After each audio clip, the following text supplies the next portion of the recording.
Dirt roads to rock crawling, two-buck chuck to screaming eagle, moonshine to 50-year-old single malt. We talk about it all here on Wheelin' Wine and Whiskey with your hosts, Jason and Chris. Welcome to Wheeling Wine and Whiskey, episode 290, holiday edition. How you doing, Chris? You're right here. I can touch you. Yeah, holiday edition. Merry Christmas, well, Christmas is past. Hopefully you had a great Christmas. Oh yeah, hopefully everybody had Very a great merry. Christmas, and we're Merry Chrysler.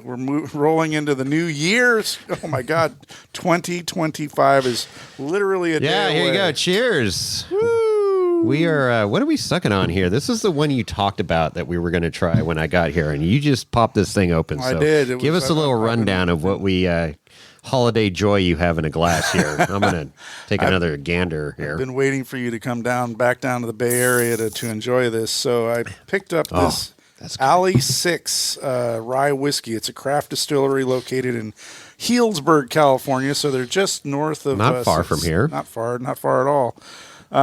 Anyway, it's delicious. You and I are trying it for the first time today.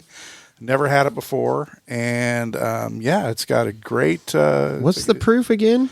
86? I think 84? What did I see? 86. Proof. 86. So Okay. 43% alcohol. Yeah. It's a small batch rye whiskey, and yeah, it doesn't suck. It's got a hooter on the label. a hooter. Oh yeah, an owl. Oh, a hooter.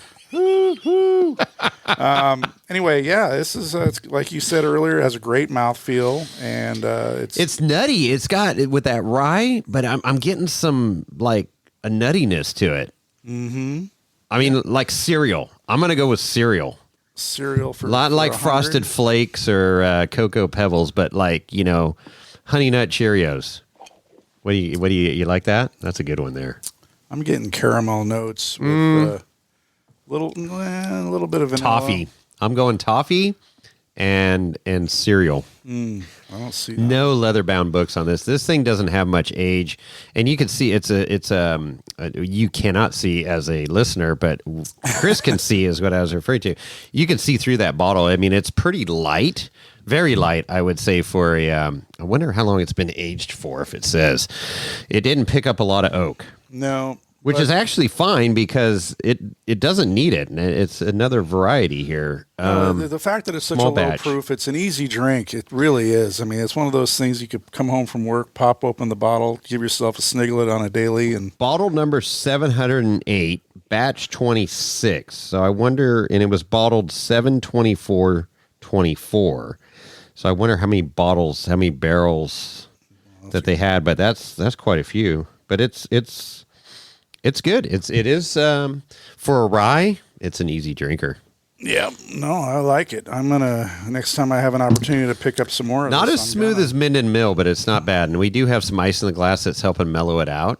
The first sip was a little, got your attention. Yeah, I had a little burn at the bottom of the That's a nice hooter you got there. It's a nice hooter. I'm not disappointed with that at all. I will leave information in the show notes about Alley 6 rye whiskey. They're There in we go. Healdsburg, California. And Jason and I both give it a thumbs up. All right, there you go. 5 stars. Would recommend. All right, you said you had some voicemails? I got a couple voicemails here from the same person. I don't know who. It's the same phone number, at least. Could be 2 different people. Who knows? But yeah, let's jump right into that because we got a special guest to bring on here. Absolutely. All right, here we go. There you go. Thank you, Rob here. Just wanted to tell you guys Merry Christmas. I hope you guys have a great holiday, and talk to you guys again next year. Later. Well, there Who you is go. that? Wreck-It Rob. Oh, that's Wreck-It Rob. Okay, Wreck-It Rob. Well, thank you for calling in. And he called back, so let's see. Probably apologizing for calling in. I forgot to tell you. Play other stuff. The Dodgers, too. Oh, boy. And Dodgers do too. Oh, wait, what a- I didn't hear that. Let me play that back. Oh, I boy. forgot to tell you. Play other stuff. The Dodgers, too. Oh, man. And so the AI voice translation. I forgot to tell you. What other stuff? Question mark. The dog just too. You gotta love fucking AI. Well, thanks, Wreck-It Rob. Feeling the love there. That's awesome. Well, I don't know if Rob drives a Chevy or a Ford. Doesn't matter. His priorities are right. But the last couple of Fords I've seen have been on roadside dead. Wow. Just saying. First on race day too. Yeah, well, or found on roadside dead. Oh yeah, keep going. Yep. Heated tailgates, all that stuff. Tell you don't complain when you're riding in my truck with the massage seat going. No, but I'm sure it'll break at some point. I'll tell you, that makes that drive down here much more bearable. Much more bearable. Yeah, I turn it on high when I get to Stockton for the rest of the ride in. Well, Wreck-It Rob called in and said Toyota sucked, but I know that our special guest loved Toyotas. One of his first wheeling rigs was a Toyota. I believe he had an FJ that was heavily, heavily modified. And you want to introduce our guest? Sure, but he's found, as you get more experienced and refined, just like when you start out in wine or whiskey or anything, your taste improve, and he definitely improved to a finer off-road vehicle. Well, certainly a more expensive. Bomber, for sure. A bomber nonetheless. Woohoo! Was the only rookie to finish in 2023 KOH. That's right. In the 4400 class, mind you. That's right. The big dogs. He had a right seat that had some experience, but I really lend it. It's the wheelman, the pedal pusher that's making things happen. Hell yeah. The right seat was none other than Ultra 4 Jones. Kevin Jones. And driver, Aaron Smith. Aaron, how the hell are you, man?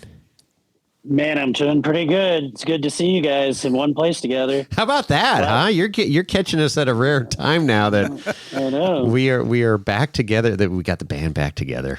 Woo, Band back play some together. music. Yeah, this is good. Ready to hang out with you guys on the lake bed again. Yeah, I was, I always followed you. We were following you, when Kevin was telling us about this whole deal, and you went through the rookie program there, and of course you were driving a bomber, so I knew you knew what was up, and I go, man, this is good. So following you on IG and your shop and your builds, I don't know if you ever sleep. It seems like you prepped your car you built the bomber, right? You bought a kit, right? You bought a pallet of tubes and you put that bad boy together. Yeah, when I picked it up from Randy, it was just a tacked together chassis. Okay. Actually. No brackets or anything like that, just a tacked together chassis. That's how it started. And then how much stuff did you get from Randy, or did you fab up a lot of the brackets and stuff from that point? So, back up a little bit. Originally, I had got that chassis just to turn it into a trail car. Okay. That FJ that you had mentioned a minute ago was my trail car, but, years of abuse, bad visibility, broken too many times. I was like, man, it's time for being a a chassis. Toyota. So the plan was to take all the drivetrain out of it and put it in the bomber. But that didn't happen. Bigger things on the horizon. You start going, oh man, I got a bomber chassis. And then when did you get the inkling to race, or what got that spark going? So in 21, I bought the chassis late 19, and in 21, I went to the Hammers first time. Oh, okay. There you go. That was your big and then mistake. Of course. Yeah, that was my big financial downfall. Engage. Yeah, for sure. Yeah, so I showed up. We're having a good time. Finally, navigate around, find Hammertown, run into Randy and all the bomber guys, and he's pulling his car out of the trailer. He's like, "Hey, you want to go for a ride?" I was like, "Heck yeah, dude! Like, let's go." How do you turn down a ride with Randy? Yeah, and then it pretty much that's when it was like, okay, we're not building a trail car anymore. We're building a race car. No shit. So you just happen to be the right place at the right time, or the wrong place at the wrong time. I guess you could argue either way. Exactly. Yeah. That was for poor set the groundwork for poor financial decisions. Yeah. But experiences that you wouldn't trade for anything, I'm sure. What was that ride like with Randy? Going from the rock crawling and stuff that we do, everything's slow. We don't go fast anywhere. No. Everything is slow rock crawling. So to go that fast in a buggy on 40-inch tires and race car noises, I mean, it's just I don't know. It's just it's an insane feeling, you know. Insane. I'm thinking the whole time. I'm like, how long can you? I remember asking him. I was like, how long at this pace can you keep this thing together? Right. And he's like, oh, we're just barely moving. Like, you know. It's pretty violent, huh? I'm like, we're barely moving. I feel like this thing's about to break in half. You know, I was like, we're just going on a little stroll, and you know, I felt like we're as fast as I've ever gone in a car. You know, I was gonna say, what did you see on the GPS? What speeds you were up to? I don't think I was paying that much attention. You were just holding on. I was holding on for dear and life. enjoying the moment. Yeah, I mean, yeah, pretty surreal.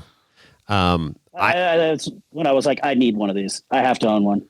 Well, yeah, I just got out of the cart with Randy here less than a few days ago on the brand new chassis, the big and tall chassis, he's calling it now. I've been eyeing it pretty hard. It's cool. So, you know, it's I don't take it for granted that I get, you know, to call Randy and Amber a friend and go over to the shop and check shit out. But it's from a gearhead standpoint, I always appreciate, you know, their shop and just what the product that they're producing out of there. And Adam, I can't forget Adam there too, that fucking does some incredible work. He's one of the silent heroes there at the shop. But yeah, when they were, you know, showing me the CAD drawings of this thing and then, you know, watching it go together, and then, you know, we're out to lunch this last week and he goes, "You want to go for a ride?" And I'm like, no. Yeah, no, I don't know. I don't think so. And he goes, I gotta test out this car he built for a client for Pella Motors. I think his name's Craig. Anyways, he goes, he wants me to put some hours on this car. And I'm like, well, fuck, brand new chassis, Randy Slauson driving. How do you say no? I got to do it because I've always... It's a once in a lifetime thing. It's a once in a lifetime thing. And it's like, you know, you got an opportunity. And I don't turn down too many opportunities if they present themselves. But I really, in the back of my mind, I'm like, do I really want to do this? You know, this is becoming a reality now. I can say for sure that I would not have said yes. You would not enjoy it, Chris. I can honestly say, knowing you as well as I do, you would not enjoy it. My back wouldn't have enjoyed it either. Well, it's not bad from that standpoint, but if you get any kind of motion sickness, do not ride with Randy motherfucking Slauson. I can tell you that right now. There's other conditions involved. Yeah, there are. That we don't want to put myself into that car for. Sure. I mean, I've been invited by numerous off-road racers to get in their car with them, and I mean, I have been, in fact, You've been in a rollover in a bomber, in a trail bomber with Eric Wicks. Yeah, so thank you very much, Eric. That was a lot of fun. But you know, obviously, fast forward a few years later, I'd be a hard no. But I'm glad you were able to jump in with Randy. That's awesome. Yeah. So quickly, because this isn't about me, this is about Aaron, but it all ties in because it's how he got the bug to go racing. Correct. And it from my standpoint, being a super fan of the sport and a fan of Bomber, and just watching Randy drive was a fucking treat from the right seat, you know? One-handed, just like Justin Wicks did. You remember when Justin Wicks... No, one-handed. One fucking hand. Yeah, well, and I don't know, you know, in Chris, you'll know, flying with Barbara, right? We got to fly a little... What was that thing? A Cessna or something? Beach Bonanza. Beach Bonanza, you know, and the fucking yoke swings over to the quote-unquote passenger side. Take the wheel. Here, take the wheel. And, you know, she's like, one hand, and you're flying a fucking plane. Don't touch the rudder pedals on the floor, you know. But so it's that one-hand input so that you're not oversteering, I guess, at those speeds. I don't know. But it was cool watching him. And then, you know, being in a new chassis,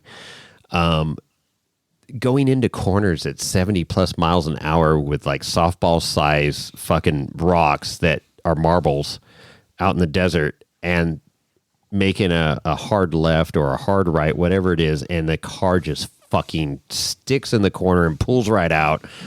It was just super cool to experience that. It's fucking violent. The motor's loud. It's an LS7 440 cubic inch. And it was, I guess Randy said it's just shy of like 500 horsepower at the rear wheels. That's after the parasitic laws through all the four-wheel drive bullshit, right? Wow. So that's super, super spicy. What's yours putting? Have you dynoed yours? Mine's like 405 is the last time we had on a wheel dyno. Yeah. So I run the 425, the CBM motor. Okay. I kind of cloned a lot of the stuff off my car, off of Randy's 21 winning car. Because obviously I rode in it, and then I saw him win. And I was like, if he's using this part, he's using this brand, using this company, this whatever, like that, that's what I need. This recipe works. Yeah, I mean, this works. So if it ain't broke, don't. Engine package. Yeah, no doubt.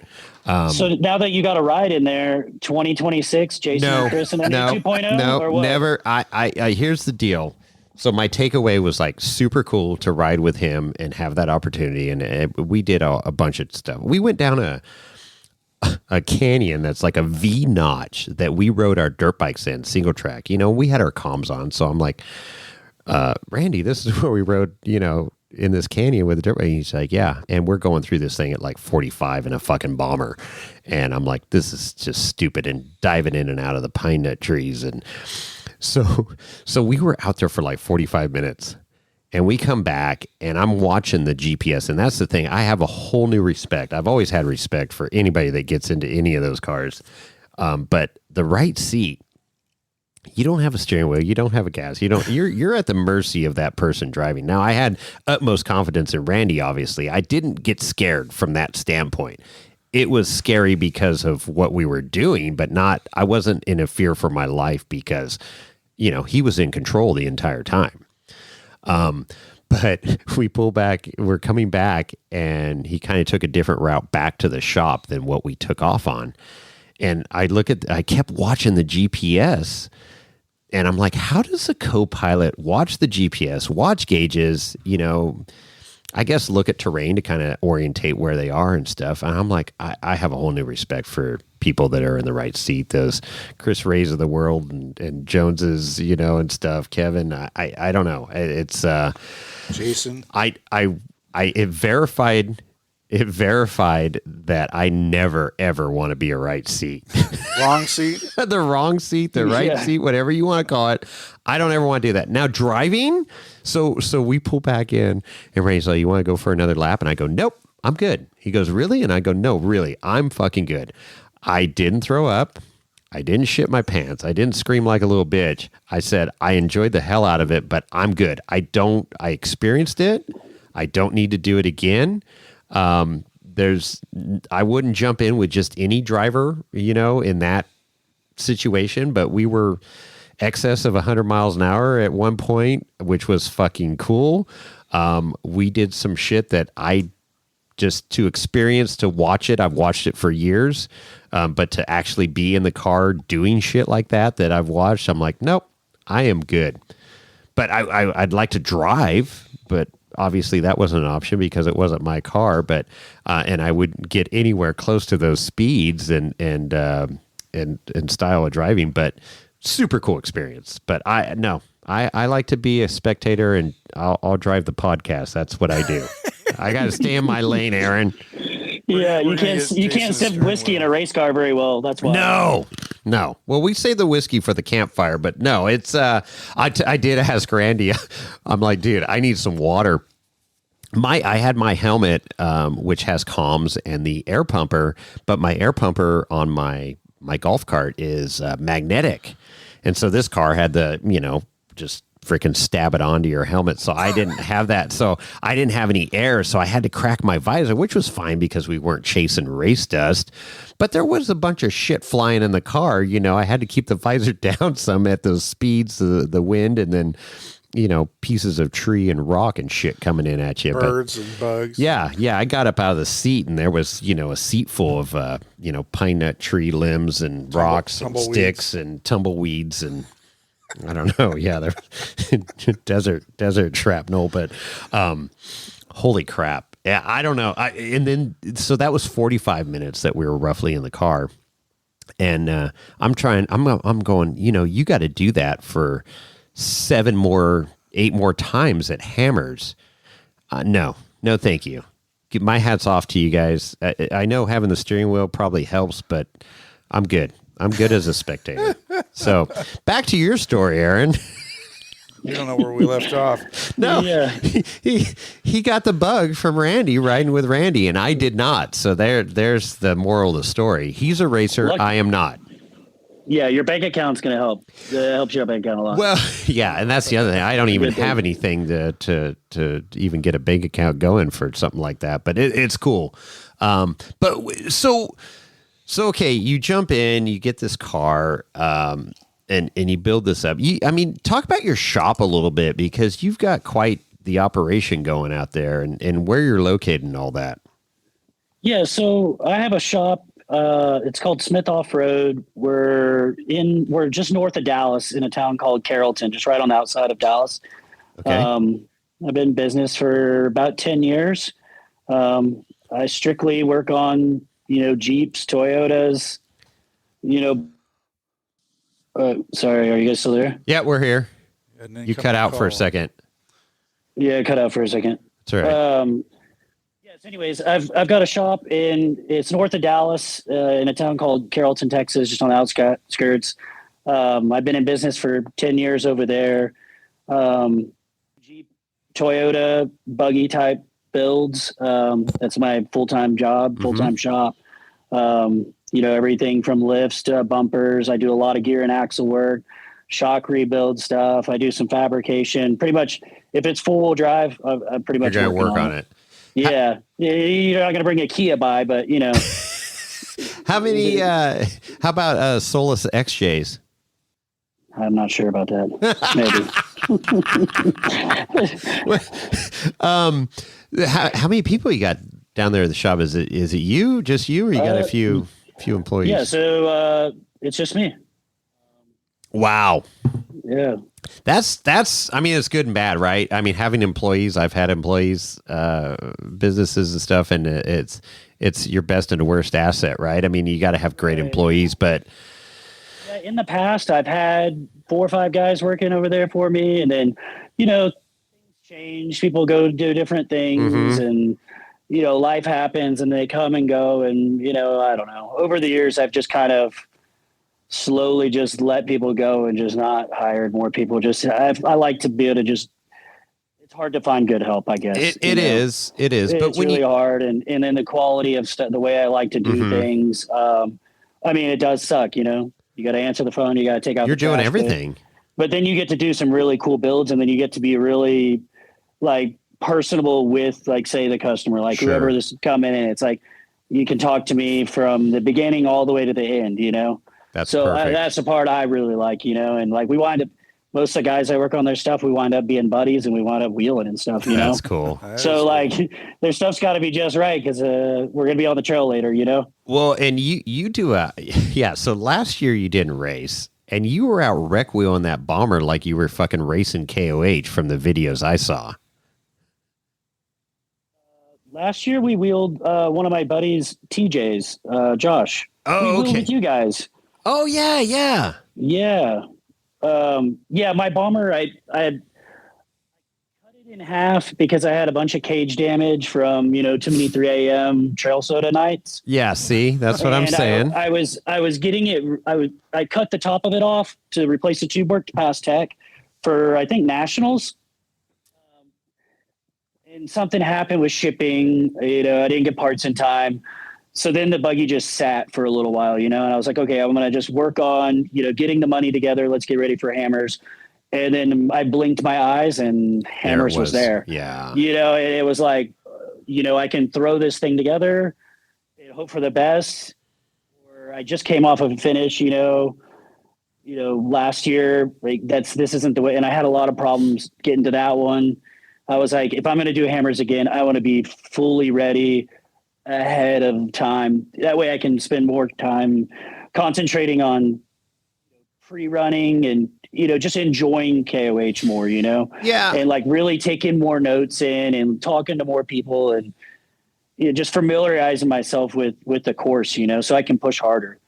and not be worried about like, oh, well, I didn't get to check that, or I didn't get to, prep this. And we're just hoping for the best, And that's your MO though. It seems like you're all in or you're not in if you can't be all in. And that's tough discipline because here you got a car sitting there that could race, but should I race? And you made the decision. You know what? We're not it was cut in half. It was pretty. Well, pretty then so now I guess you couldn't race that, but I couldn't race.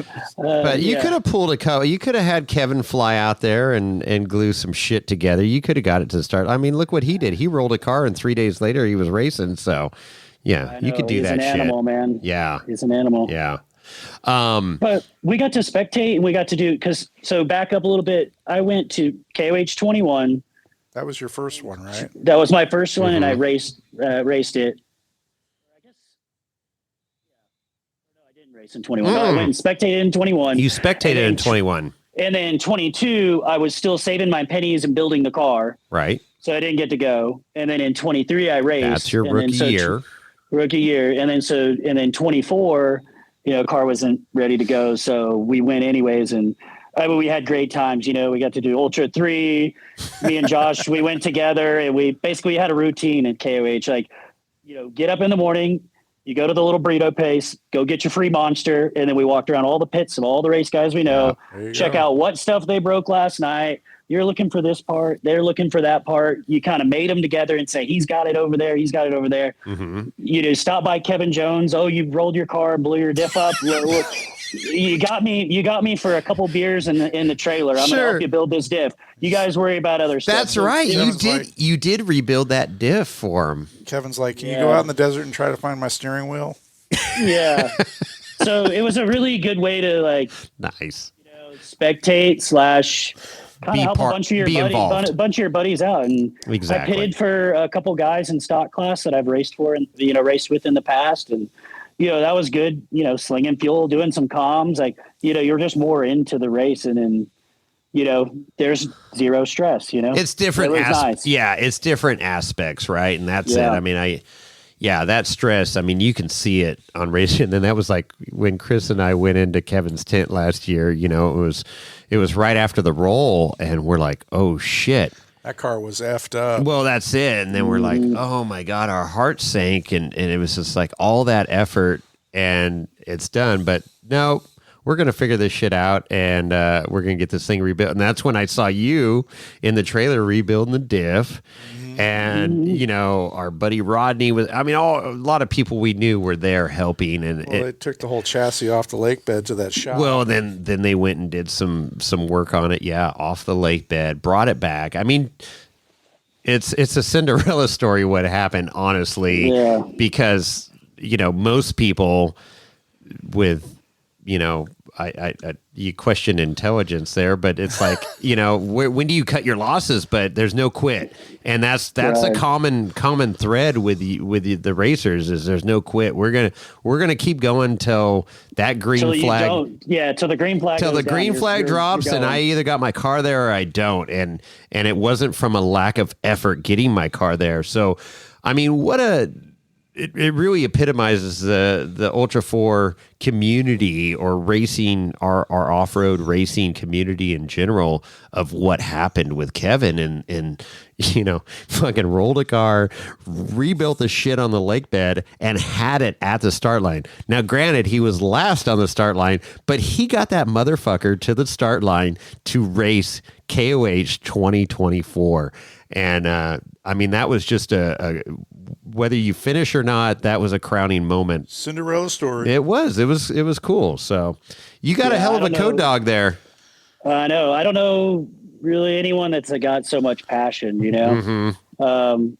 So yeah, I met Kevin at KOH in 2021, the first year that I went.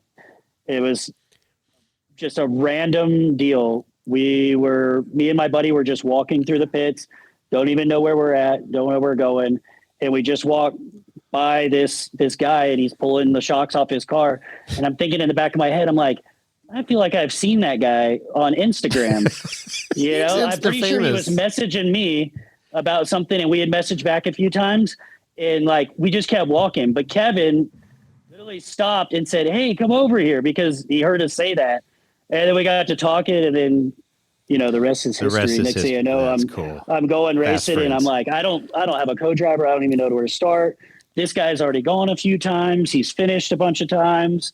I was like, I'm just going to throw a feeler out there and see if he's down to ride. And sure enough, and I mean, I don't think I would have finished if it wasn't for him, knowing the train. And, as a first-time rookie, like, there's so much going on out there, like trying to get to tech, trying to get this done, trying to get that done. Their schedule's packed, pre-running wise, and in trying to get to everything, get it all done in the order it's supposed to be done. It's very difficult, the first time you do it. And he helped me out a lot through that. Yeah, the logistics, the logistics. Yeah, having somebody that had been there, done that, just to help guide, that's invaluable. Well, guide, and I mean, obviously, thinking about the amount of pre-running you were able to do, or how new you were to the whole Johnson Valley scene. I mean, you weren't new to rock crawling. That's painfully obvious. But the whole idea of understanding the terrain, the trails, the routing of the trails, and the how to do things smart.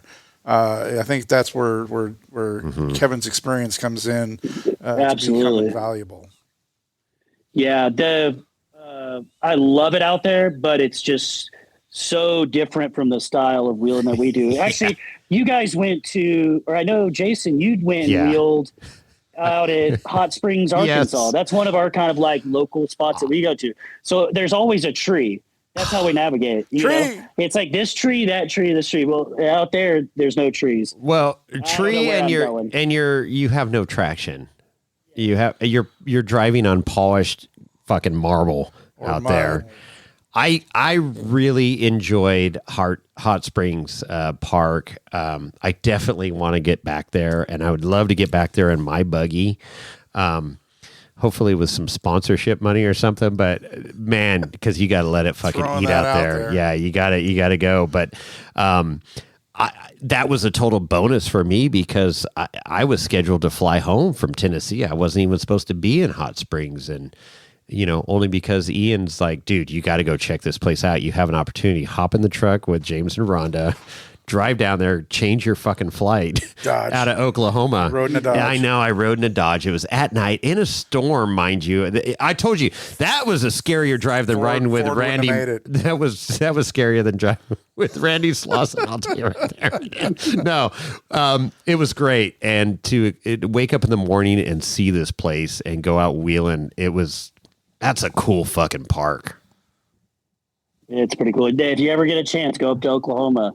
There's some of the best rock crawling out there. It seems like there wouldn't be, but we've got a couple parks, Rugged Mountain Ranch, Clayton, Twin Mountains. That's like our local spots. And I'm telling you, I talk to Kevin all the time about it. I'm like, hey, dude, there's harder rocks out there than some of the places in Johnson Valley. It's just gnarly. No doubt. Is there no BLM land, or is it all just private property? Everything's private. Private property out there, but we will make this happen. It's just as soon as I get some Chris money, and we'll get a group and we'll go out there and we'll get you guys that are out in that area and just show us around. It's so different than West Coast wheeling, but I love just make sure you sleep in a little bit. We don't get off the trail till the sun comes up. See, that's when you park the buggy. That's when you park the buggy is when the sun comes up. Night run. Night run. Yeah, that's tough. Like that. That's tough. You young people, I can't cope. When the sun comes up, that's time to head back to camp, huh? That's right. So Aaron, is the traction better at night or what? Probably cooler. Maybe tornadoes don't happen at night. Oh, that's what it is. Yeah.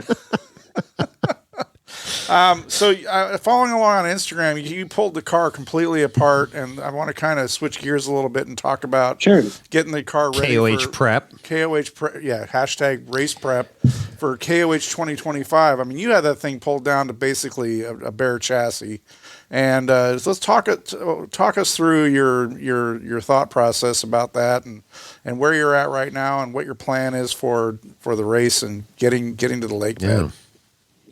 Yeah, so obviously I told you like last year I did not make KOH. So after KOH, I came back and I spent a couple months rebuilding the car. And actually I went since I missed KOH, I went a little further, and I made basically a lot of changes to the car that I personally have always thought would work better for me, because I do trail ride this thing, surprisingly, like Yeah, you a lot more it. than I race it. You know, at this point, it almost kind of turned into a trail ride car only, but we're going racing, so that's not the case anymore.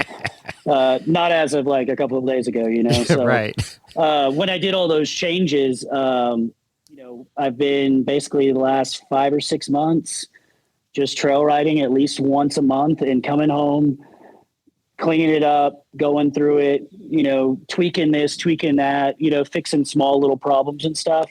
And then about 2 or 3 weeks ago, I was talking to Kevin one night, and we actually talked. He actually came down to my wedding in Oklahoma at the end of October, and we talked about racing. I was like, dude, I just don't know. It's still a little ways away. It's a financial deal for me, you know, to get out to the lake bed and have He's a race a bad car. influence. Well, you being a one-man shop, you kind of have to lock the door and walk away. Yeah. Everybody can carry the show. Not only the financial version, but then you're not making any money those 2 weeks. Yeah, go on. Sure, yeah. And then it's like, I got work during the day, and then at nighttime, I'm still, you know, you got to work on the car. But, Sure. you know, I like working and wrenching on stuff, so it's not a big deal. So anyways, we're talking a couple weeks, and I was like, hey, man, I just got back 2 back-to-back weekend trips. The last one was Thanksgiving. I was like, there's nothing wrong with the car. Like, it's the way it's sitting right now. It just cleaned up. I'm going to put it in a trailer and take it on a ride for New Year's, you know, like it's in that good a shape. And then we got talking a couple hours in, you know how it goes. And then I was like, he's like, well, you know, I've already committed to racing with someone else. And I was like, yeah, I know that. I was like, well, if you would do it, you know, I need my co-driver. I was like, dude, I'll do it again. Uh-huh. And he was like, well, let me talk to her and, you know, all this stuff, make sure it's okay. You know, Sure. It's a lot of work to do to co-drive for one car. I can't imagine doing two. Again, back to my statement earlier. I don't know how they do it, but yeah. So anyways, he gets back with me a couple days later or the next day or something. And I'm like, well, here's I just paid the registration. Like, we're going racing.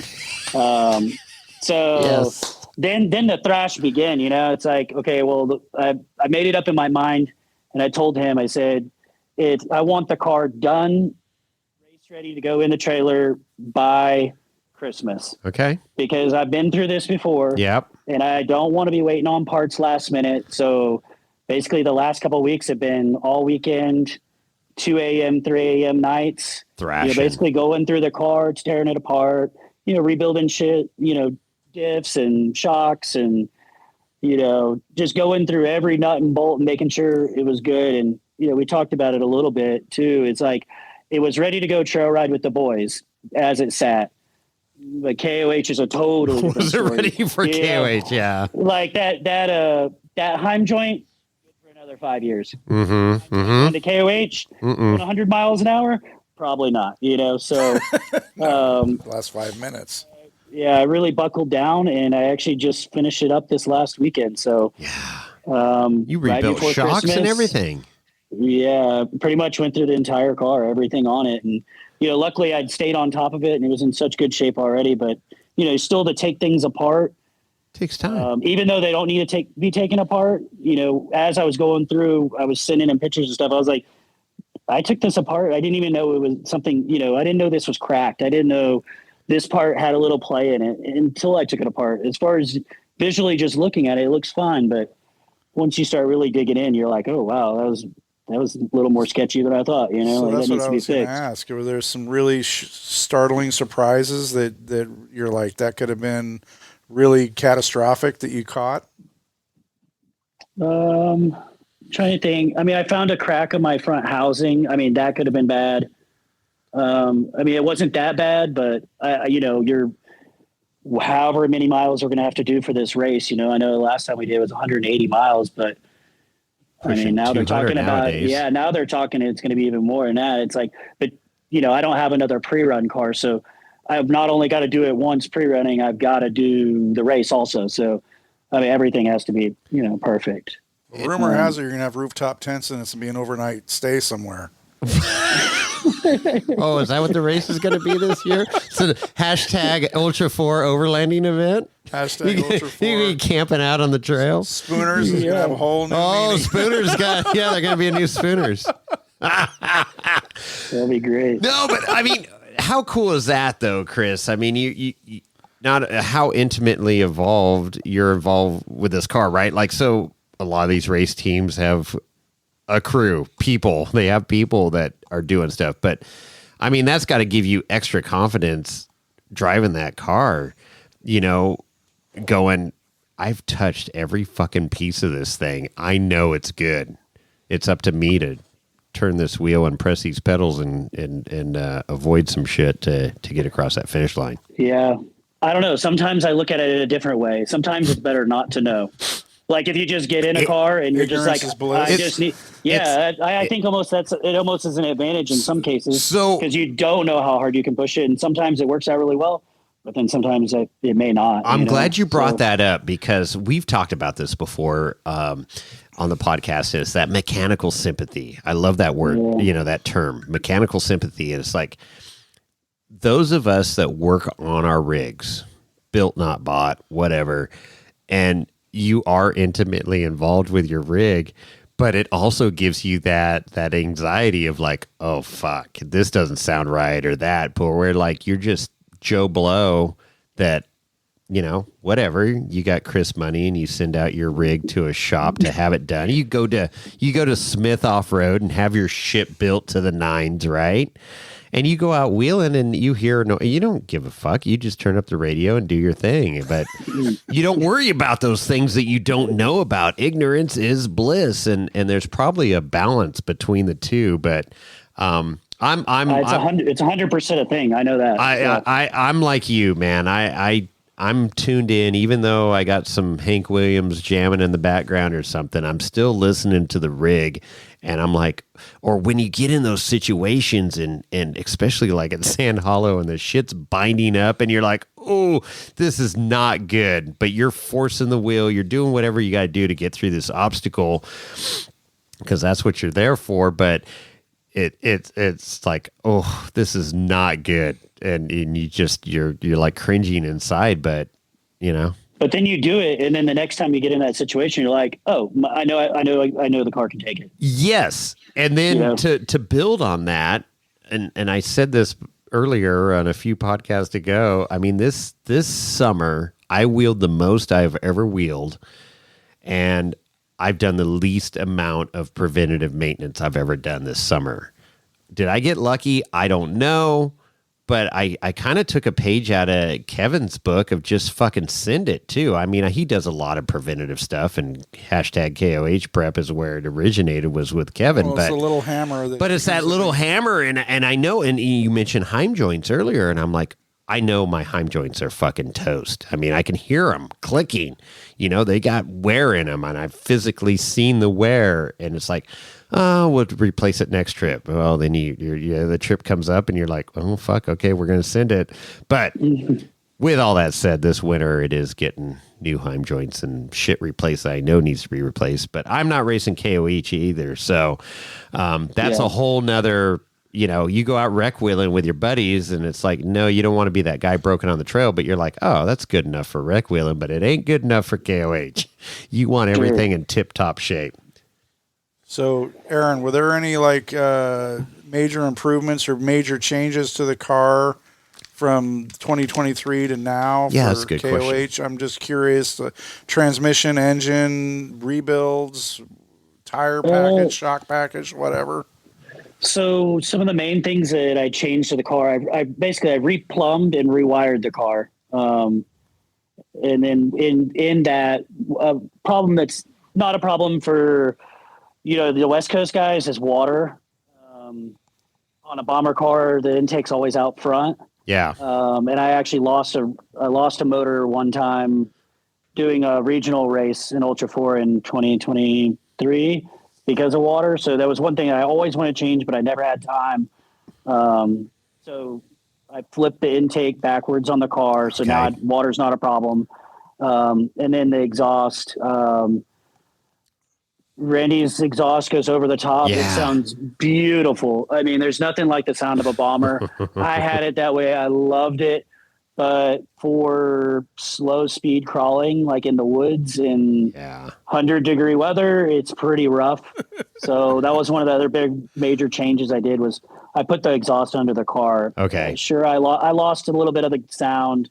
I lost maybe a little bit of horsepower, but comfort and not worrying about sucking up water was, it was worth the trade-off for me. You know? Well, let's back up for a second. Main things, that intake for the water crossings or not hydrolocking your engine. That's kind of a ram air situation. It sounded like. So was there a power loss for switching to the other direction, or is it negligible, or not, or is just the benefit of not hydrolocking is the big plus? I think it's just not hydrolocking it. Yeah. I just took the intake and flipped it backwards. Just still has the same amount of airflow, but I wasn't able to do that with the way the exhaust came over the top of the motor. So both things had to be done to accomplish. Yeah. Yeah. Because I kind of killed two birds with one stone. The way the bomber cars are set up. Gotcha. Okay. If you notice, I really copied off of like his. The trail bomber, where I copied basically off of how he does the exhaust underneath on those cars, so those are some of the big changes. And I changed up my dash layout. It had kind of electronics all over the place. It's like when I first built the car, I raced the whole season of Ultra 4 and then did KOH. So I never really got to refine anything the way I wanted to. It was always like, oh, the next race is coming. Throw the radio there. It doesn't matter. Throw the wiring on top of that wire. Tap into this. We got a race to get to. We don't have time to fool with that. So I kind of gutted everything and just started fresh and laid it out, the way I really wanted to. So what's your background prior to this, or did you just learn as you go? I mean, to start your own shop. I mean, did you have any formal training in automotive or work for at a dealership or anything? Or so me and my buddies started wheeling when we got Jeeps and trucks when we were 16. Yeah, tearing it up after high school. And when you're broke and you break it, you got to fix it. You got to fix it, man. If you want to keep four wheeling, we love four wheeling. So it kind of just started with that, like. Got to fix your buggy to get to school the next day. Yeah, school. Like that, it wasn't a buggy; it was just a Jeep on 33s. Yeah. So you had to get to school the next day or work or whatever. So but that's you in could Texas, go wheeling. Right? Yeah, you go wheeling on the weekend or something. Yeah. Did you have a gun rack in the back of your? That's where I was going with that. Want to know if you had a gun rack in your truck? Yeah. No. We're in the city. We're in Dallas, so that's not really a thing. Maybe west. Fort Worth or something. Maybe a little further west, you could get away with that, but. I don't think in North Dallas you can get away with that. Oh shit. But yeah, it kind of evolved from that to, we started doing harder trails, and we started, getting to the point where we could get pickups and we could borrow a friend's trailer and we could go to actual off-road places and, not just the local back road kind of deals. And then, my buddies started bringing stuff over to the house, and I was like, okay, well, yeah, I'll fix that. I can do that. A little side money for, for parts for my rig, and then I landed a job at some point just doing like a general automotive, I did that for, I don't know, maybe 2 years. No training or anything. It just kind of like, hey, start changing batteries, start changing oils, whatever, just the regular stuff to, a couple years in, like I'm changing out motors and, transmissions and rear ends. No one really taught it. It's just kind of, you figure out, or you figured it out. You just figure it out. And then I stopped at one point and was like, man, I've got more vehicles at my house piled outside the garage that my buddies want to work on than I've got work at work. I need to figure this out. So I basically saved up for a while, maybe 6 months or so. And I went and rented a shop, a small little like 2-bay shop, and brought everything from over there and from the shop that I worked at, and just started doing 4-wheel drive only, and, started hiring people as I went. Josh, you met at KOH. Yeah. He was the first guy I ever hired. He worked for me for close to 5 years. and then, time went on. I went and got a much bigger shop, hired more guys. Just stayed in it since then, been four-wheeling just harder and harder and harder. And then, you the race bug, and now it's, I want to do as much racing as I can. It just, it depends on how much racing you can afford, to do. Sure. Yeah. That's the thing. I mean, it's, you work to race. Work to race. So Work to race. Speaking of that, I mean, being in Texas, I mean, obviously you have some, with the Ultra 4 Racing having venues or race sites all throughout the country. I mean, I know what races have you participated in? Because Oklahoma is not far from you, and, the Nationals were just there, and so on and so forth. Did you attend, or did you get to play? What did you do? So this year I didn't do any Ultra 4 races. I did one race in July when I got the car back together. Literally like that next weekend, there was a race out in West Texas called the Race to Midnight. I had just got the car back together. The first time I drove it on dirt was qualifying out there, and it was like 180-mile, desert style race. Wow. And I want to say we finished third place or fourth place at that race. Nice. Like completely untested. Like it was a blast. I had so much fun. It wasn't quite as organized as like Ultra 4 is, but it was good to just go get the car out and prove to myself that the car is still raceable. Like it's not, I haven't killed it to the point where it's just a trail buggy, stretch its legs.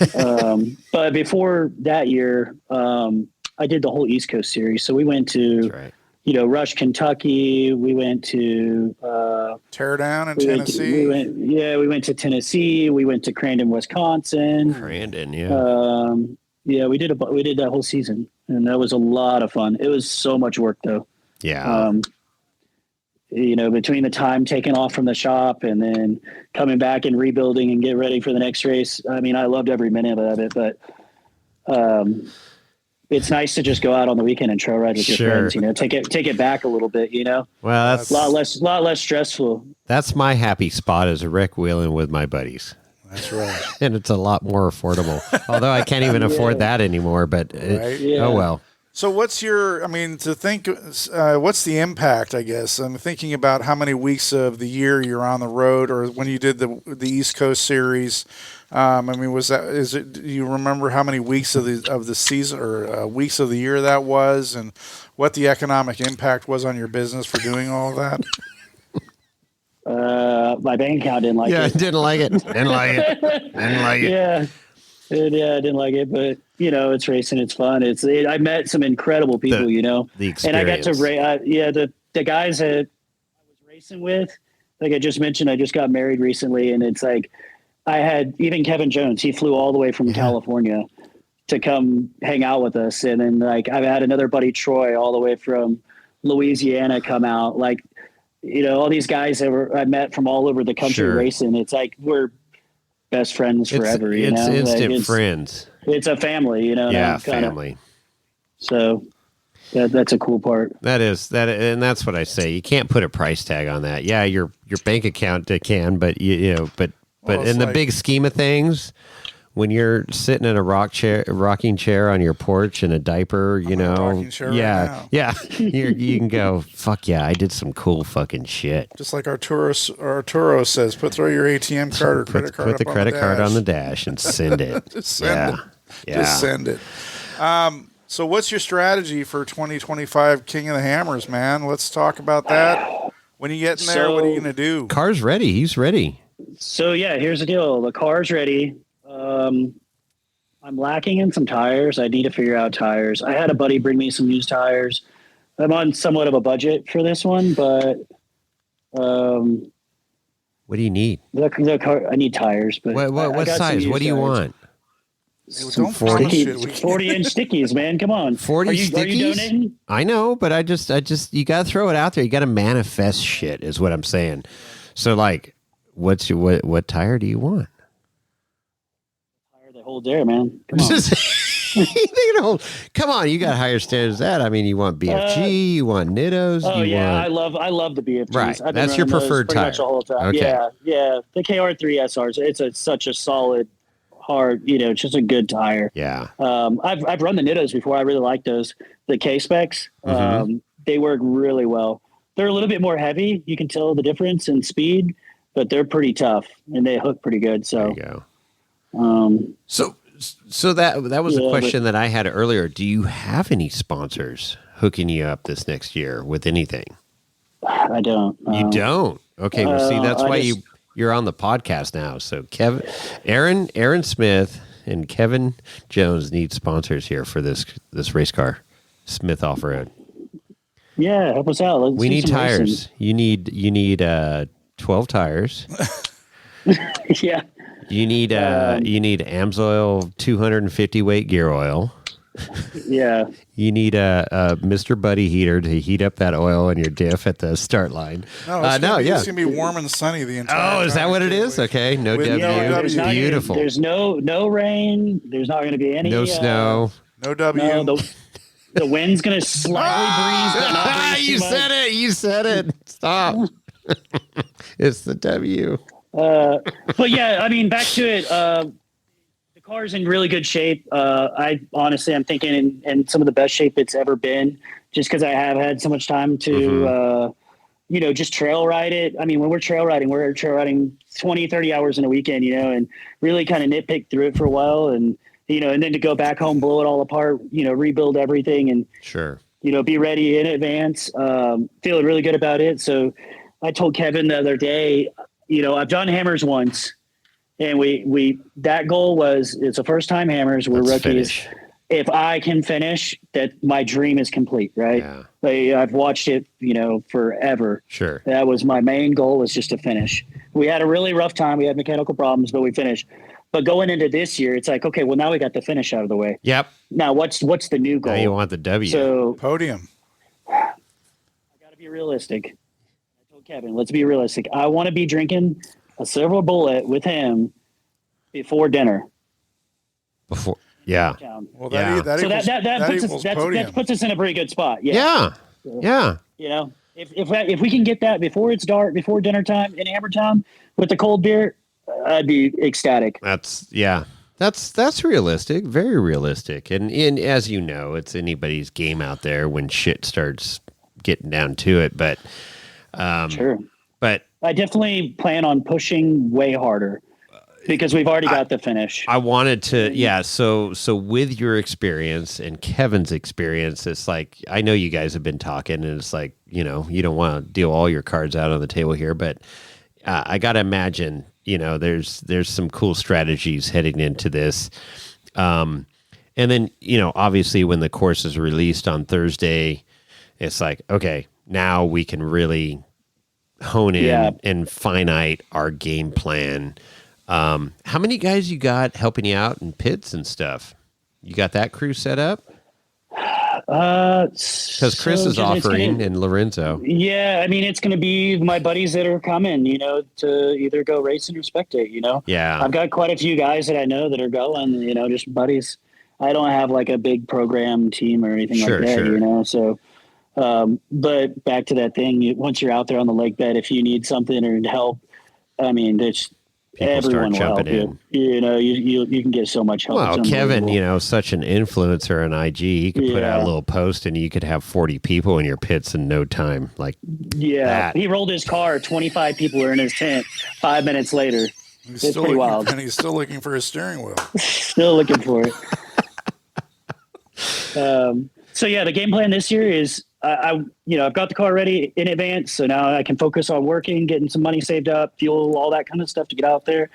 And then I want to get out there like a day or two before the course opens to, maybe get some miles on the car and maybe do some shock tuning and, mess with the radios, get the tech stuff done. When the course map comes open, I really want to get down and pre-run some more. So, last year going and just trail riding, I got a lot more sense of, Johnson Valley and, some of the trails and starting to know the names. Cause when we went in 23, like we pre-ran, but we didn't get to pre-run much because we were waiting on parts and we didn't have things. So when we did do pre-running, it was like, Kevin, tell me where to go. We just need to go and we need to just figure out the splits. You know, we're not really like eyeing this rock down, eyeing that rock down. It's like we just need to move because we're out of time. Yeah.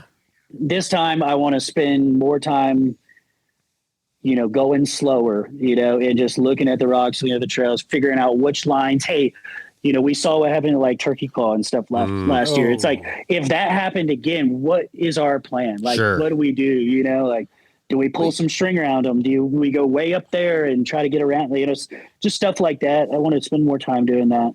Well, you build on that. When race day comes, I can, you know, push harder, just knowing where I'm going and what line to take. Start driving over cars.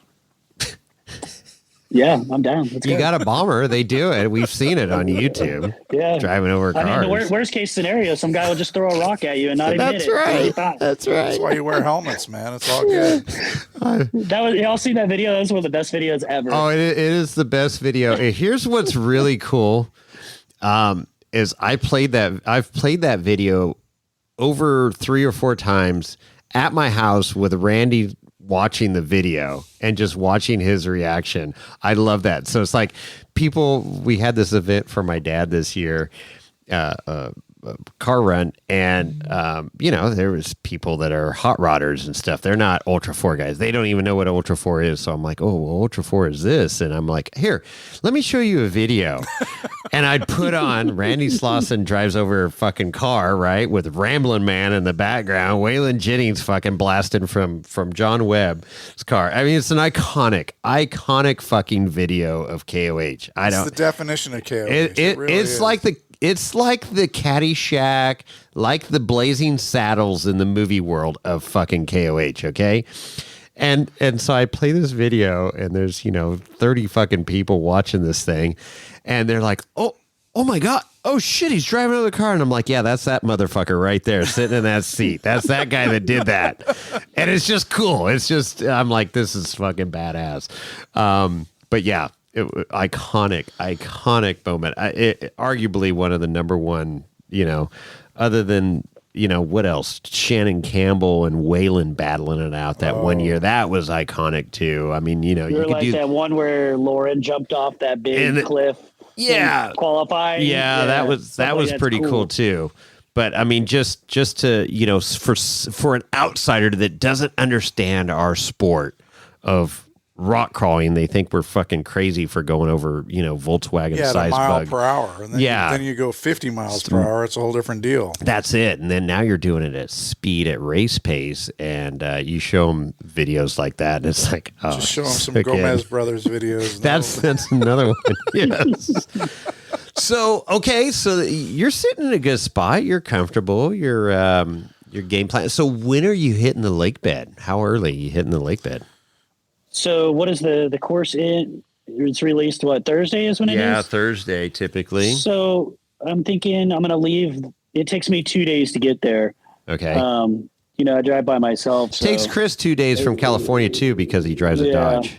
Wow. So I'll drive Monday, Tuesday, and then, you know, Wednesday get there, you know, the day before, kind of set up and go run the car around a little bit. And right. When the course map opens, we'll start hauling around, you know. There you go. I want to do some trail riding though. I told a couple of my buddies, I was like, we're going trail riding. So are you bringing another rig? No, you just got the race car, right? No. Yeah, that's all I got. Is that the only rig you got right now? You don't have the FJ anymore? No, I had parted that out to fund he was gonna a few pieces of this car. Yeah. Well, I don't know if I'm going to have my buggy down there, but if you're going to do some trail riding, I'd love to fucking tag along. Yeah, jump in. Let's go trail riding. I mean, we did it last year. We got to go in with Josh's his TJ. We got to do a few trails with you guys. Yep, that's right. So, it's good. It's just seat time, right? And just getting comfortable. Seat time. Yeah, just being comfortable in the car, and then like spending more time, like. Because I always talk to people about it. It's like, I don't know, there's always that hometown advantage, you know, I feel like to some extent, you know, but I'm thinking in the back of my head, it's like, all right, on the back of this creek side, you know, where these rocks are in Oklahoma, that's where, we broke that axle shaft and we had to sit there all night and drink beer until we ran out of beer to find our way back to camp.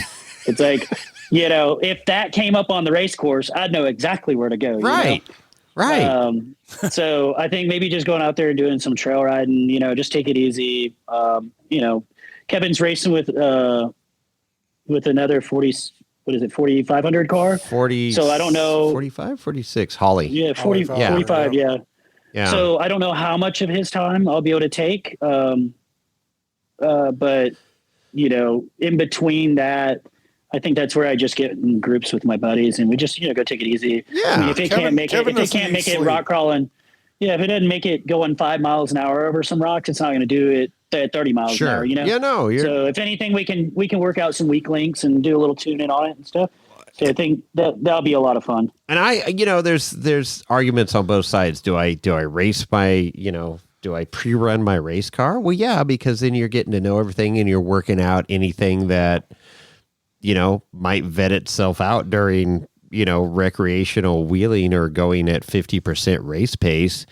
But then there's the argument of like, well, no, I want everything brand new and fresh and for race day. But I like vetting it out, because there's, how many times have we seen engines, transmissions, all this stuff that are quote unquote race ready right out of the box, but they're not. They don't even make it out of the desert. They don't make it out of the desert. Exactly. A lot of cars just don't even make it through that first 30, 40 miles. A lot of people drop off and it's was some of that hurt by pre-running too hard, or was it just the lack of running the car? Exactly. Well, it's not just the pre-running. I mean, think about this. I mean, so episode 199 was the first time you were on the show. That was before or just after KOH 2023, and I did a quick listen to it before going on the air today, and I know that you and Kevin talked about qualifying and, going through how hard do you go through qualification? And then, what do you damage on the car through,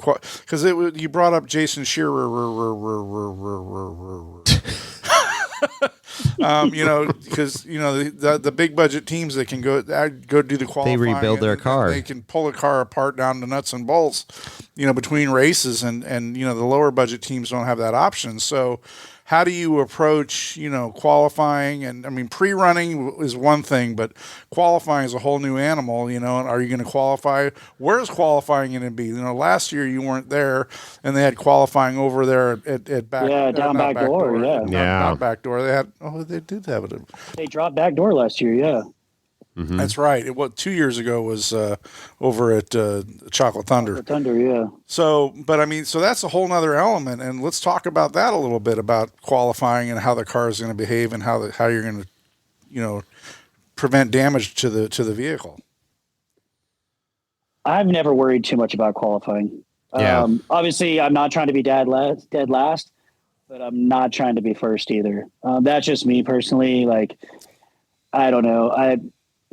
There's argument that sometimes being out in the front, you get the clean, fresh air and stuff. But, there's a lot of cars out there that have a lot more horsepower. They got a lot bigger parts. They got a lot more experience. They got a lot more suspension, a lot more technology. They can just blow the doors off me. But, sometimes, it seems like more times than not, pushing it to the very, very limit of such a long race, I feel like, to me, that's not a good idea. I say just go ahead and let them go. And the attrition rate. It seemed to work out pretty good for me, in 23, just because by the time we got out of the desert, I don't know how many cars what the statistics are, but I felt like I passed a lot of cars pulled off on the side. Yep. And then as soon as we got into the rocks, they were kind of scattered the, first lap, the second lap. You could see more and more. And then by that third rock lap, I mean, we came around, I don't know the trail names, but I remember at one point, me and Kevin are just kind of bebopping along, it's pretty late, long in the day. And we come around a corner and it's like 6 or 7 cars just scattered through the rocks. And I'm like, are we about to pass 6 or 7 cars going 5 miles an hour through these boulders? Yeah. I was like, why were we pushing it so hard back there? So yeah, I don't know. Qualifying isn't too big deal for me, just because if I can be somewhere around the middle, let the spaceships get out front in the desert, that I can't keep up with anyways, And then as soon as we get in the rocks and, their sensor goes bad. I mean, look what happened to Healy last year, right at the end. He freaking, had mechanical issues, shit the bed. So, 5-cent part. It could happen to anyone. I know. It's crazy. Well, in this Biden economy, it's 10-cent parts. But that's all going to change here next year. Anyways, no, that's I'm excited, man. I was like, when you were like, well, I don't know if I'm going to, and I talked to Kevin a lot and he goes, hey, he might do it. And I'm like, okay. And then you announced that you were racing 2025 and I'm like, fuck yeah. And then, with Kevin as your right seat, I'm like, all right, the dynamic duo's back. So I know I got to have my KJ, man. I got to have him, dude. Yeah. Me and my wife, that's what we call him. We're like, oh, what's old KJ up to? It's like, I don't know. He's got some old truck torn apart right now. Oh, yeah. What project is he on today? Yeah, he's rebuilding it all, and he's going to some challenge somewhere. I don't know. Exactly. We'll just wait a few more hours. We'll get an update, Exactly. He'll be running on a trailer down the road, Yep. No trailers. Yeah. Yeah, no trailer. He'll be driving it there, right? Yeah. It's not built, not bought. It's driven, not trailered with Kevin. His newest challenge is going to drive the 4400 car from. Oh, that would be awesome! All the way to Johnson Valley. I'm wondering. He should bring that 4400 out so he could do a little pre-running with you there. That would be fun. Isn't it? Yeah, it's a single seat. That doesn't work. Single seat, it doesn't work. Well, I know, but he could follow you or something. I don't know. Sure. He could put Lorenzo on the dash. Have him in the car with me because I know, like, whatever happens, he ain't quitting. Yeah, yeah. And once the flag goes out, I'm not quitting either. Until, at some point something you can't work around. But right. If we got to run 20 miles to go get something out of the whatever pit that's close by, we're running 20 miles. We might just do it together. Yeah, I don't know. Yeah. No, we're going to give it everything it's got, Heck yeah. You'll be running 20 miles with a drone hovering right in front of your face. So I do have to share this. So I don't know if you remember, but you came by our camp this year. There's a picture with you holding Lorenzo. And it comes up on my memories all the fucking time. I'm showing it to Chris right now. I guess I could show it to you too here on the screen. Our viewers can't see it, but yeah. You're holding Lorenzo, at our camp, and it's so funny because when people are like, I reference back to KOH this year, 2024, and that's the first picture that pops up. Here's Aaron holding Lorenzo. That's when I found out he was real. That's right. Yeah. I've been listening to the podcast forever before, and then when I finally met up with you guys last year, I met you out there, I guess, but I didn't know where your camp was. Right. But I finally found your camp. And that's when we came by every day and bugged you. That's right. Maybe drink some of your whiskey. Yeah, a little bit of whiskey. You didn't rebuild any of my diffs or anything for me, though. You're just drinking my whiskey. Your buggy was running good. It was. Luckily. But you busted Lorenzo out, and I was like, this little, he's real. He is real. So, as real as a paper mache donkey can be. Hey, I got one for you. Has Lorenzo ever raced KOH before? No. Man, I don't know. I'm just throwing it out. You want to put him in the car? You want to tie wrap him in, duct tape him in or something? Got to get him some goggles.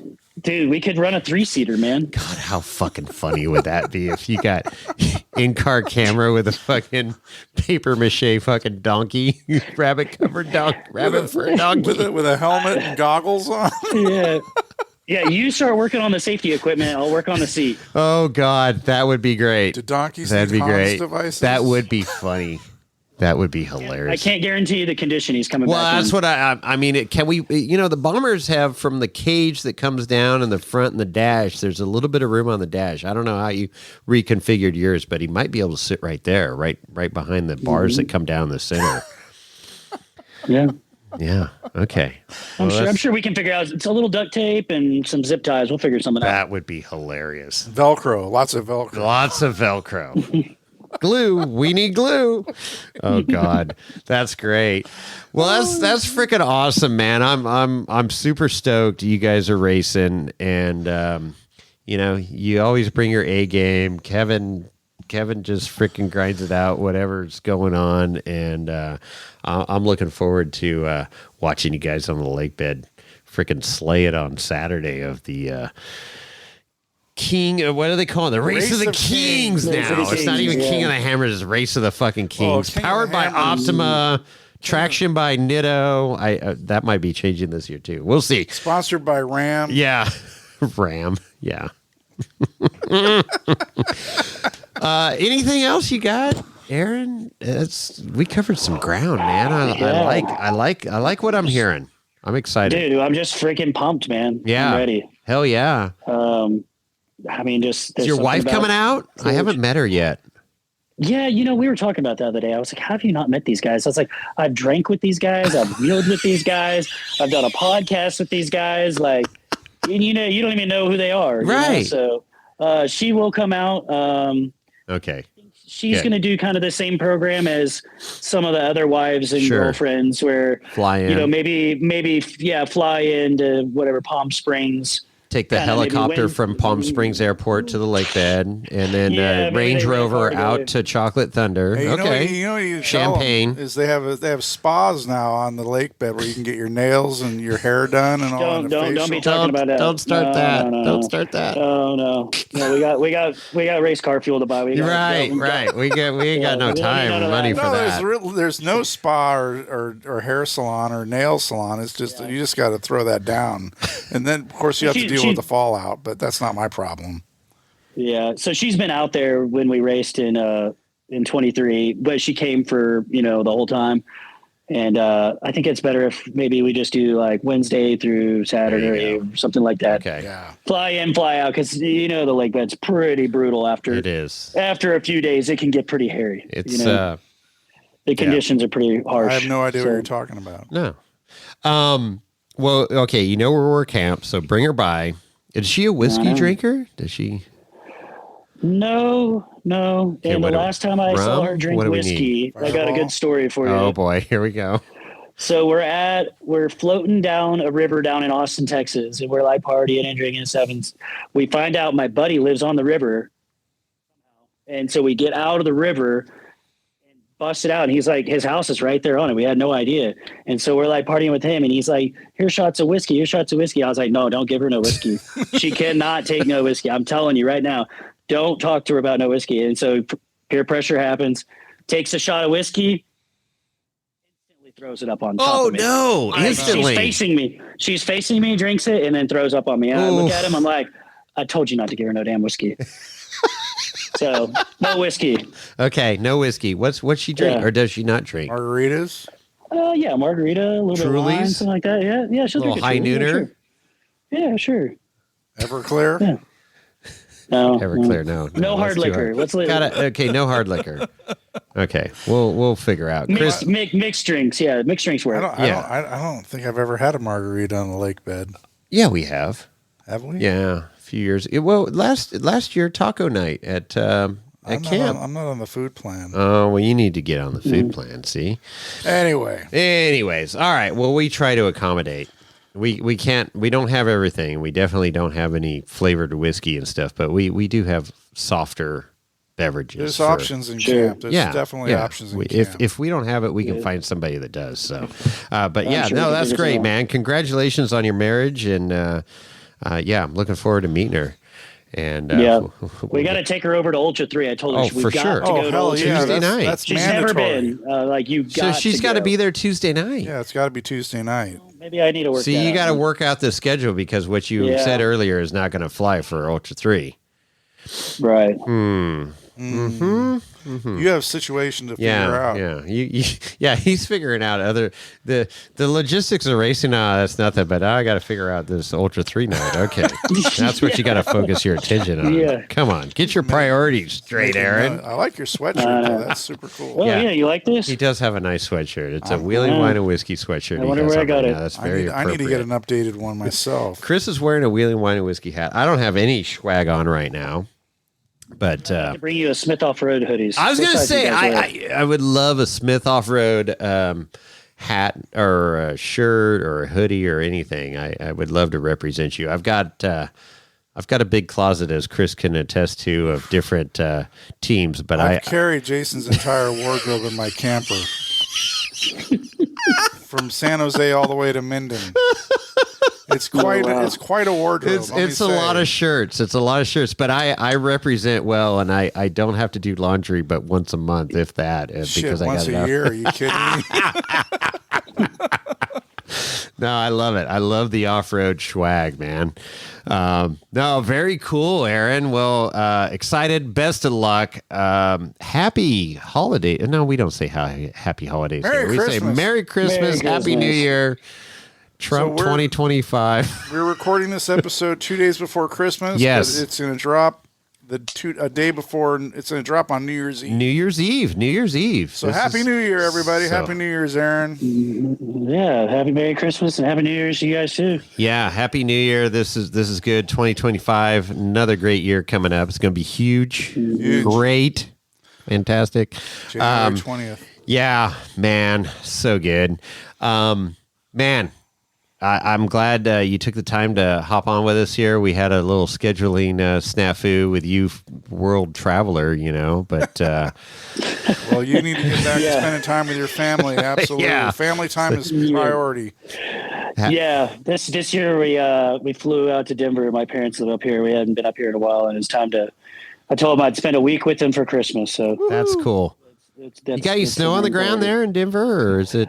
Man, I was a little bummed out about it. There is not anywhere snow to be seen. Yeah. There, you can see it on the tips of the mountains, but like today we went and walked around like a park and stuff like that. I wore shorts and my Wheel and Wine and Whiskey t-shirt, Nice. and it's like 55 degrees. I mean, it's beautiful, but I would love to see some snow. That's what it was in northern Nevada when I left. 55 degrees. I mean, we just kind of got this unusual little, Crazy yeah, weather. it's like summer up there for us. But I know. I wasn't mad at it. But yeah, the I left first. Dallas and landed in Denver, and it was the same temperature. I was Wow. like, I thought maybe I could talk some people into going snowboarding, Sure. but it doesn't look like that's happening this year. Wow. Yeah. Yeah, I know. It was a rude awakening for me. I had pictured, Denver as being, the Rocky Mountains, and you could see them off at a distance, but it's pretty damn barren down in Denver itself. But you're outside of Denver right now, but Yeah. but yeah, to fly in there to go skiing, and it's like you fly into this middle of a grass field, and it's like, okay, you can see the mountains off at a distance, and it takes an hour to get there. But Denver, I don't know. Coming from California, I Remember thought, flying into the old airport versus the new airport. no, that was before my time. Oh shit! Well, you're only 4 years younger than I am. Oh, well, I didn't travel at a young age like you did with your passport on your computer over here, I see. Where you headed off to? Switzerland. Okay, that's what I thought. Update Dang, your world watches. traveler. Yeah, he's going there just to buy watches, but go on. Yeah. So, hey, Aaron, thank you so much for being on the show. I just want to do a quick recap. So, Here we go. You were on the last time you were on the show was episode 199. So, listeners, if you want to get more of the story about Aaron go back. and Ultra 4 Jones, 199. Kevin Jones and Aaron were on the show in episode 199. And then just real quick, so you raced in KOH 2023. You qualified 60th in your rookie year, and you placed 28th in your rookie year. You're the only rookie to finish KOH Race of the Kings. I don't know if they called it Race of the Kings. In I don't know, but 2023. that's a cool accomplishment right that is there. super cool. You're One the to only- finish, but two to fucking Well, the only rookie to the finish. only rookie to finish. in 2023. Did you get a trophy or anything for that? A participation trophy? You ran through the rookie program or no? Yeah. I wasn't able to attend all the stuff just logistically and, financially. Yeah. Everything was out west, and, we're all being all the way in Dallas. That's a haul for me. Sure. But they let me participate, in the program and stuff. So Yeah, virtually and stuff. and yeah, that's virtually, do it online. So that was great. But they should if you finish the race or you finish the highest rookie, you should get some kind of trophy or something. Got a small little thing that said highest finisher. Oh, okay, you did. You got a plaque. Dash it's flag? something real small, yeah. A dash flag and a hearty handshake from Dave Cole. To go with your credit card on the dash. Yeah. All right, well, let's see if we can get some finances behind that. If you want to sponsor Aaron Smith Off-Road Racing, How do they get a hold of you? how do they get a hold of you? So you can call my shop, Smith Off Road, Facebook under Aaron Smith, or Instagram Aaron at Smith Off Road. And it's AARON. AARON. Aaron. Aaron. Yep. So if you're in in Texas and you want work done on your rig, you can give him a call. If you Hell want, yeah. if you're a sponsor and you want to throw some shekels at Aaron Smith, give him a jingle and set him up, man, because he could use some tires apparently. Yeah, tires. We need some 40-inch stickies. 40-inch race stickies. Sweet. All right, I think we've covered everything, Jason. We have that. It's great. Appreciate your time, Aaron, and thank you. And good stuff, Chris. Right. Thanks for having me on, guys. I can't wait to see you out on the lake bed. Hell yeah. Yeah, Lorenzo's looking forward to 5 weeks. 5 weeks. Lorenzo's looking forward to it. What's that? He said he'd ride in the race car with you guys. So we'll see if we can make this happen. That'd be great. He's brain damaged. Well, there's no doubt about that. Hey, if you want to get a hold of Jason Jason at Wheeling Wine and Whiskey, you can email him, Jason at wheelingwinewhiskey.com. If you want to get a hold of Chris, you can email me at Chris at wheelingwinewhiskey.com. You can also check us out on the IG, which is at Wheeling Wine Whiskey. Right. And we have a number you can call to leave a voicemail like some people have done in the past. Jason, what's that phone number? 408-800-5169. 408-800-5169. That's right. Leave a voice message there. And most likely, more than likely, we'll play it. We'll play it. We play everything. I think we've only not played one. Yeah, there's only one that we couldn't play. It was even beyond our standards, which is pretty fucking low.